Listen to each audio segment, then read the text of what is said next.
bienvenue dans le blog de la transmission. Et dans la série, vous avez décidé de vendre votre PME dans un an. Aujourd'hui, la question est-elle vendable en l'état? Je ne parle pas de prix, car indépendamment du prix, votre entreprise n'est-elle pas dépendante de vous? Oui, bien sûr, me direz-vous. Eh bien, c'est peut-être là que commencent les problèmes en termes de transmission. Si la pérennité de votre activité, sa rentabilité dépendent de vous, que va-t-il se passer avec votre successeur après vous? Quand bien même vous l'aurez accompagné pendant 6 mois. Votre preneur a simplement pensé, dès le début, au moment de la négociation, que le maintien du chiffre d'affaires, le développement des ventes, risque de ne pas se réaliser aussi facilement que vous l'avez prévu vous dans votre business plan. L'entreprise dépendante de vous, et d'ailleurs, vous dépendant d'elle, c'est bien le pire scénario pour votre équilibre personnel, votre train de vie et votre retraite.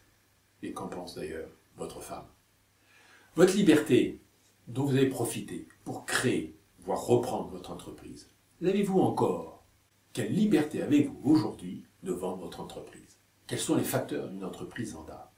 Et que vous reste-t-il à faire pour qu'elle le soit rapidement, bien avant votre retraite, avant que vous la mettiez même en vente, pour être toujours prêt à toute opportunité qui se présente? Ce qui rend une entreprise vendable, c'est le sujet. Je rappelle, nous ne parlons pas de prix. Indépendamment du prix, qu'est-ce qui fait qu'une entreprise est plus ou moins facilement vendable? Alors, première condition, le potentiel de croissance doit être devenu indépendant de vous. Pour que le développement continu des ventes se réalise, il faut que ce soit votre organisation qui le fasse, sans vous. Et pour cela, 3 règles à suivre. Que votre proposition de valeur soit claire, facilement présentable, démontrable par n'importe qui dans votre entreprise, et pas seulement vous, avec vos mots, votre expérience, vos relations. Il faut créer des opportunités de présentation.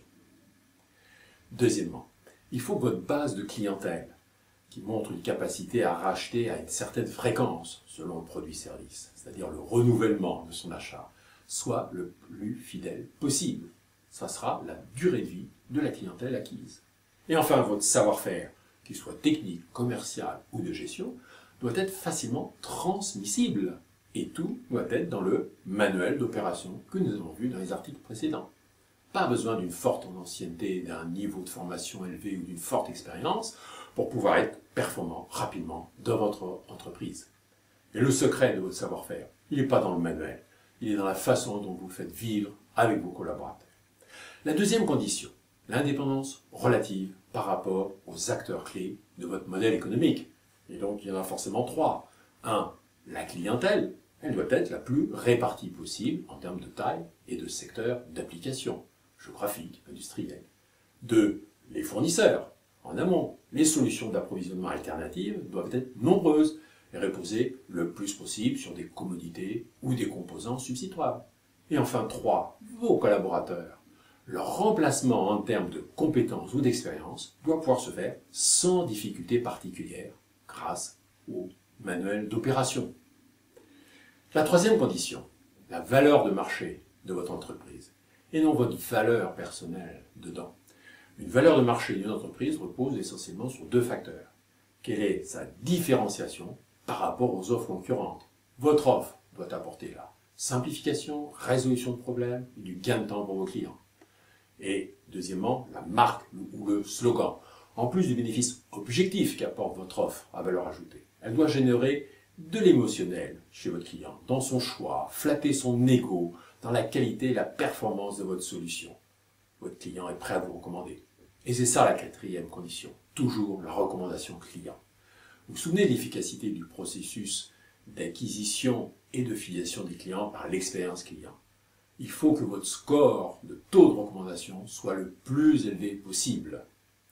Plus votre taux de recommandation est élevé, plus votre coût d'acquisition de clients baisse relativement. Plus vous pouvez dépenser, néanmoins, en marketing de façon rentable pour accroître encore le nombre de clients. Et tout ceci n'est pas dépendant de vos efforts de chef d'entreprise.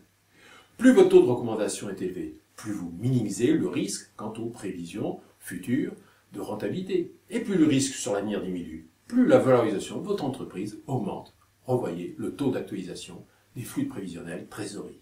Rendez votre PME vendable bien avant de vouloir la vendre. Imaginez une seconde, Une entreprise cherche à faire de la croissance externe et vous fait subitement une proposition de rachat. Ah, vous n'y attendez pas. C'est beaucoup trop tôt. Vous n'êtes pas prêt. Que faites-vous? La première erreur, ne pas vouloir vous séparer de votre enfant. L'attachement à votre entreprise, c'est votre vie, vos relations professionnelles, sociales, très bien. Mais là, l'opportunité, elle est ici et maintenant. De vendre mieux, si un repreneur vous désire, il y mettra le prix. De recommencer une nouvelle aventure professionnelle, bien avant la retraite. Si vous dites non, l'occasion ne se représentera peut-être pas de sitôt. Deuxième erreur, ne pas vouloir se projeter autrement que là où vous êtes, bien dans votre entreprise. Ce qui pourtant, tôt ou tard, finira par arriver. Et au plus tard, la retraite. La retraite la mieux vécue, c'est celle des chefs d'entreprise qui ont créé, racheté et revendu plusieurs fois des entreprises. Ils ont appris à couper le cordon ombilical avec chacune d'elles. La retraite arrivant, ce n'est plus qu'un énième projet d'évolution, et sans douleur. La nouvelle chance que vous avez, si votre entreprise est vendable, c'est de retrouver votre liberté de faire ce qui vous passionne aujourd'hui. Vous pouvez la consacrer à lancer une nouvelle activité professionnelle, ou bien démarrer une activité bénévole, ou peut-être pratiquer plus à fond le sport que vous aimez, ou développer une activité culturelle. Enfin, toute votre liberté, pendant que vous en avez la santé. Conclusion. Avant même de savoir quand et combien vous allez vendre vos entreprises, il faut tout faire pour qu'elles soient vendables. Car si elle ne l'est pas, vous diminuez les chances de reprise de votre entreprise. Action. Si vous ne pensez pas vendre prochainement votre PME, faites tous vos efforts pendant qu'il y en ait encore temps. Merci pour votre attention. À la semaine prochaine pour un nouveau témoignage d'une transmission un peu rock'n'roll. Chaque jour dit.